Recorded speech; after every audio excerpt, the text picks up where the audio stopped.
இன்றைக்கி நாம் பார்க்க போகிற நபர் இருக்கார்ல, அவர் 13 வயசுலேயே கம்ப்யூட்டரில் கேமிங் ப்ரோக்ராமை உருவாக்குற அளவுக்கு திறமைசாலியாக இருந்திருக்காரு. அந்த வயசுலலாம் நாம் 8வது படிச்சுக்கிட்டு இருந்திருப்போம் சரியாக சொல்லணும்னா. இவர் கம்ப்யூட்டரில் நாலேஜபிள் பர்சனாக இருக்கிறத தெரிஞ்சுக்கிட்டு அவங்க ஸ்கூலில் நம்ம ஸ்கூலில் படிக்கும்போது ஏபிசின்னு மாணவர்கள் அதிகமாக இருக்கும்போது பிரிப்பாங்கல்ல, அதே மாதிரி அவங்க ஸ்கூல்லையும் ஏபிசி அது மாதிரி பிரித்தாங்களாம். அதை பிரிக்கிறதுக்காக அவங்க ஸ்கூலில் ஒரு சாஃப்ட்வேரை பயன்படுத்தினாங்களாம். அந்த சாஃப்ட்வேரை இவர் கம்ப்யூட்டரில் நல்ல டேலண்ட்னு தெரிஞ்சதுனால இவரையே அதை கண்காணிக்க சொல்லி கொடுத்துருந்தாங்களாம். இதை பயன்படுத்தி தான் பேர் எந்த கிளாஸில் வரணும் அப்படிங்கிறத அவரே முடிவு பண்ணி அவருக்கு எந்த கிளாஸ் பிடிச்சிருக்கோ அந்த கிளாஸில் அவர் பேர் வர்ற மாதிரி அவர் பேரை வடிவமைச்சுப்பாராம். அதுவும் முக்கியமாக பெண்கள் அதிகமாக இருக்கிற கிளாஸாக பார்த்து அவர் பேர் வர்ற மாதிரி வடிவமைச்சுப்பாராம். ஒரு வருஷத்துக்கு 50 புத்தகம் வீதம், வாரத்துக்கு ஒரு புத்தகம் கண்டிப்பாக படிச்சிருவாராம். இவர் என்னதான் வருஷத்துக்கு 50 புத்தகம் வாரத்துக்கு ஒரு புத்தகம் படித்தாலும் அதிகமாக இவர் ஒரே ஒரு புத்தகத்தை தான் எல்லாருக்கும் ரெஃபர் பண்ணுவாராம்.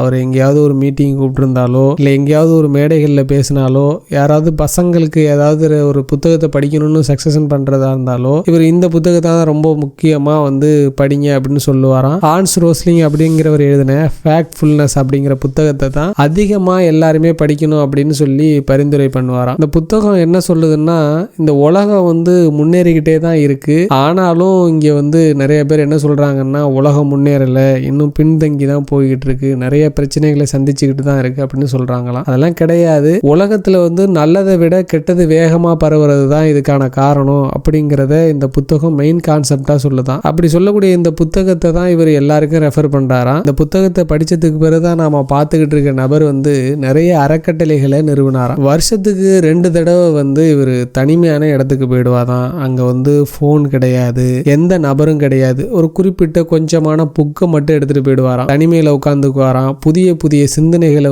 சிந்திப்பாராம். அந்த புக்கை படிப்பார், புதிய சிந்தனைகளை சிந்திப்பார். இதுதான் அங்கே போய் அவரோட வேலையாக இருக்குமா. இப்படி இருக்கும்போது இவருக்கு புதுசாக சிந்தனைகள்லாம் உருவாகி நிறைய சக்ஸஸ் கிடைச்சதா நிறைய இடங்கள்ல குறிப்பிட்டிருக்காரு. இப்படி போய் தனிமையில் உட்காந்து புத்தகத்தை படிக்கிறதையும் யாரோட தொடர்பும் இல்லாமல் இருக்கிறதையும் அவர் ஒரு பேர் வச்சுக்கிட்டாராம், திங்க் வீக், சிந்தனை வாரம் அப்படின்னு ஒரு பேரை வச்சுக்கிட்டாராம். அவர் இந்த மாதிரி இருக்கிறதுக்கு இவர் புத்தகத்து மேலே நிறைய ஆர்வமாக இருந்ததுனால ஓவியர் லியோனார்டோ டா வின்சி அப்படிங்கிறவர் எழுதின புத்தகத்தை, அதாவது கைப்பட எழுதின புத்தகத்தை $30.8 மில்லியன் காசு கொடுத்து வாங்கினாராம். இதுதான் இன்னைக்கு வரைக்கும் உலகத்திலேயே அதிகமா விலை போன புத்தகமா. இந்த புத்தகத்தை வாங்கி இவர் படிச்சுட்டு அதுக்கு முறை என்ன தெரியுமா பண்ணாராம், அருங்காட்சியகங்களுக்கெல்லாம் அனுப்பி வச்சாராம். நாமெல்லாம் ஏதாவது ஒரு சின்ன பொருளை, விலை உயர்ந்த பொருளா வாங்கினோம்னா அதை வீட்லயே வச்சுக்கணும் அப்படிங்கிற முயற்சி பண்ணுவோம். ஆனா இவர் என்ன பண்ணாரு, படிச்சதுக்கு பிறகு அது அருங்காட்சியகத்துக்கெல்லாம் அனுப்பி வச்சாராம். இதுல குறிப்பிட்ட விஷயத்த நீங்க கவனிக்க வேண்டியது அவசியம். இந்த புத்தகம் உலகத்திலேயே அதிக விலைக்கு போன நம்பர் 1 புத்தகம் இன்ன வரைக்கும்.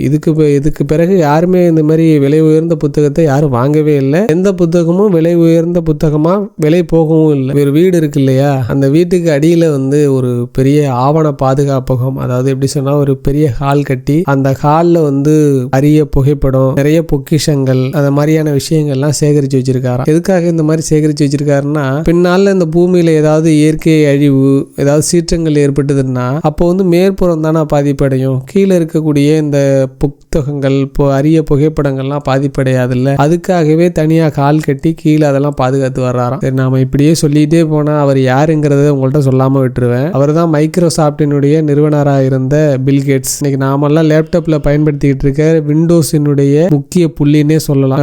உலகத்துல கிட்டத்தட்ட 18 வருஷம் நம்பர் 1 பணக்காரராக இருந்தவர். இவருக்கு ஒரு ஜாலியான ஹேபிட்ஸ் இருந்துதான். இவர் ஏதாவது மீட்டிங் நடக்கும்போது இல்லைன்னா ஏதாவது பெரிய விஷயங்களை சிந்திக்கும் போது என்ன தெரியுமா பண்ணுவாராம், அவர் சேர்ல உட்காந்து முன்னுக்கும் பின்னுக்கும் போயிட்டு வந்துகிட்டே இருப்பாராம். இதனால அவருக்கு மிகப்பெரிய சிந்தனை எல்லாம் தோன்றுனுதான். இந்த ஹேபிட்ஸ் சின்ன வயசுல இருந்து அவருக்கு இருந்ததா சொல்றாங்க. அது மாதிரி இவர் செஞ்ச எந்த தொழிலையுமே ஃபெயிலியரே கிடையாதான். ஏன்னா அவர் எப்பவுமே ஒரு தொழிலை செய்ய போறாரு, ஏதாவது ஒரு விஷயத்தை செய்ய போறாருன்னா அதுல இருக்கிற சக்சஸை பத்தி யோசிக்க மாட்டாராம். அதுல இருக்கிற ஃபெயிலியர், அது ஃபெயிலியர் ஆனா எப்படி இருக்கும் அப்படிங்கிறது தான் முதல்ல சிந்திப்பாராம். அதுல இருக்கிற குறை, இப்படி ஒரு குறை வந்தா எப்படி இருக்கும் அப்படிங்கிறது தான் முதல்ல சிந்திப்பாராம். இதனாலேயே இவர் இவரோட வேலைகள் எதுவுமே குறையில்லாமல் மேக்சிமம் 99% அது சக்ஸஸாக தான் போய் முடிஞ்சிருக்கான். 18 வருஷம் கொடி கட்டி நம்பர் 1 பணக்காரராக இருந்த இவருக்கும் ஒரு வருத்தம், ஒரு குறை இருக்கான். அது என்னன்னா, இவர் ஆங்கில மொழி மட்டும்தான் தெரியுமா இவருக்கு, வேற எந்த மொழியும் தெரியாதான். அது அவர் வாழ்க்கையிலேயே மிகப்பெரிய குறையா கருதினாராம்.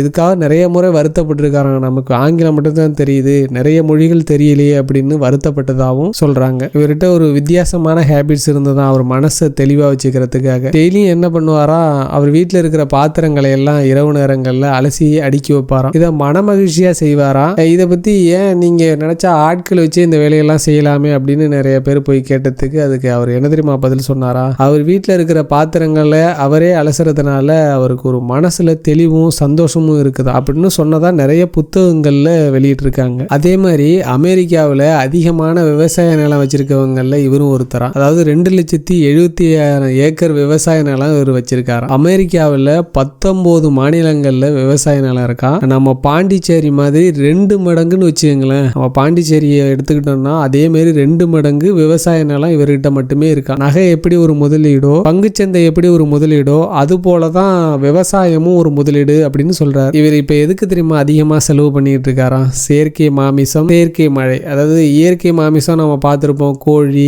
ஆடு இதுல இருந்து கிடைக்கக்கூடியது தான் இயற்கை மாமிசம். இது இல்லாம இதே டேஸ்ட்ல இயற்கையா கோழி ஆட்டுல இருந்து கிடைக்கக்கூடிய அதே டேஸ்ட், அதே சத்துக்கள் நிறைந்த செயற்கை மாமிசத்தை உருவாக்குறதுக்காக தான் நிறைய ஃபண்ட் கொடுத்துக்கிட்டு இருக்காராம். அதே போல மழை, எப்பவுமே நம்ம பருவ மழை இந்த மாதிரி குறிப்பிட்ட நேரங்களில் மழை, நம்ம நினைக்கிற நேரத்தில் மழை பெய்யறது இல்லை இல்லையா, அதே மாதிரி இல்லாம இயற்கையாகவே மழை பெய்யறதை எடுத்துட்டு செயற்கை மழையை உருவாக்குறதுக்கான செயல்பாடுகளுக்கு தேவையான ஃபண்டை இவர் ஒதுக்கியிருக்காராம். நிறைய அறக்கட்டளையை வச்சு உருவாக்கின இவர் நிறைய நாடுகளில் நீர் வசதி இல்லாததை தெரிஞ்சுக்கிட்டு இவர் அதுக்காக ஒரு அமௌண்ட்டை ஒதுக்கி கழிவு நீர்லேருந்து சுத்தமான நீரை தயாரிக்கக்கூடிய மிஷினை தயாரிக்கிறதுக்கு இவர் ஒரு அமௌண்ட்டை ஒதுக்கினாரா. ஒதுக்கி அதுக்கான மிஷினையும் கண்டுபிடிச்சாங்க. அந்த மிஷினோட நம்பகத்தன்மையை மக்கள் தெரிஞ்சுக்கணும், அதை நம்பணும் அப்படிங்கிறதுக்காக என்ன பண்ணாரா, அந்த கழிவு நீர்லேருந்து வரக்கூடிய நன்னீரை லைவ்ல வீடியோ கேமராவுக்கு முன்னாடி நின்று குடிச்சு காட்டி அதனுடைய நம்பகத்தன்மையை ப்ரூவ் பண்ணாரா. 18 வருஷம் நம்பர் 1 பணக்காரர் இருந்திருக்காரு.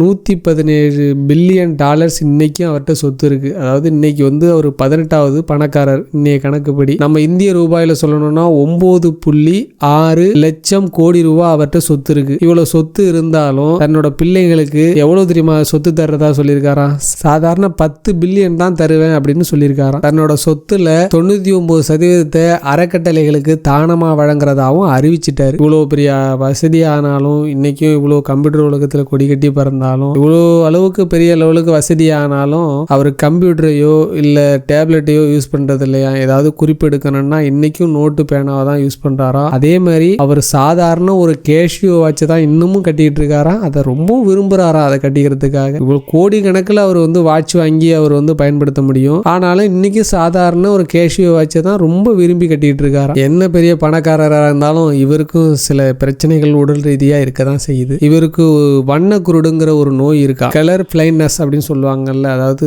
ஒரு நிறத்துக்கும் இன்னொரு நிறத்துக்கும் வேறுபாடை கண்டுபிடிக்கிறது ரொம்ப கஷ்டம். சிவப்புக்கும் பச்சைக்குமான வேறுபாடை கண்டுபிடிக்கிறது, அந்த மாதிரியான பிரச்சனைகள்லாம் இவருக்கும் இருக்க தான் செய்தான். இவர் உலக பணக்கார ஆகிறதுக்கு 2 பேரும் ரொம்பவே உதவியா இருந்திருக்காங்க. அதுல முதல் நபர் யாருன்னா பால் ஆலன் அப்படிங்கிறவர். இவர் தான் இவருடைய நெருங்கிய நண்பர். மைக்ரோசாஃப்ட் அப்படிங்கிற ஒரு கம்பெனியை தொடங்கும் போது கூடவே இருந்து நிறைய விஷயங்கள்ல ஹெல்ப் பண்ணியிருக்காரு, சப்போர்ட்டா இருந்து. இவர் செய்யற நல்ல விஷயங்களுக்கெல்லாம் ஹெல்ப்ஃபுல்லா இருந்திருக்காரு இவர். அடுத்த 2வது நபர் யாருன்னா டிம் பேட்டர்சன் அப்படிங்கிறவர் தான் அந்த நபர். இவர் தான் முதல்ல ஓஎஸ், இன்னைக்கு நம்ம பயன்படுத்துறமே கம்ப்யூட்டர்ல ஓஎஸ், அதை கண்டுபிடிச்சவர். அந்த கண்டுபிடிச்ச அந்த ஓஎஸை வாங்கி இவர் காப்பிரைட்ஸ் பண்ணி பெரிய லெவல்ல வித்து இன்னைக்கு பெரிய பணக்காரராக இருக்காரு. உண்மையை சொல்லணும்னா பில்கேட்ஸ் எந்த ஒரு விஷயத்தையும் புதுசா கண்டுபிடிக்கல. இன்னொருத்தங்க தயாரிச்சதை வாங்கி அதை கொஞ்சம் மோடிஃபை பண்ணி பின்னால வித்து அதை பணக்காரராக இருக்காரு. சாதாரண $50,000 தான் அந்த ஓஎஸ் வாங்கியிருக்காரு. வாங்கி அதை காப்பிரைட் பண்ணி இன்னைக்கு நம்பர் 1 பணக்காரர் ஆகிட்டார். அப்படி மோடிஃபை பண்ணி அந்த ஓஎஸ் 1981 தான் முத வெளியிட்டிருக்காரு. இன்னைக்கு நம்ம 11 வரைக்கும் வந்துருச்சு விண்டோஸ்ல. ஆனாலும் முதல் விண்டோஸ் முதல் ஓஎஸ் வந்தது எப்பன்னா 1981 தான். MS-DOS 1.0 அப்படிங்கிற பேர்ல தான் முதல்ல வெளியாயிருக்கு. இது மாதிரியான தகவலை தெரிஞ்சுக்கணும் அப்படின்னு ஆசைப்பட்டீங்கன்னா நம்ம சேனலை சப்ஸ்கிரைப் பண்ணுங்க, ஷேர் பண்ணுங்க. ஆதரவு கொடுக்கணும்னா நல்ல விஷயங்களை சொல்லி சொல்லி கமெண்ட் பண்ணுங்க. நன்றி.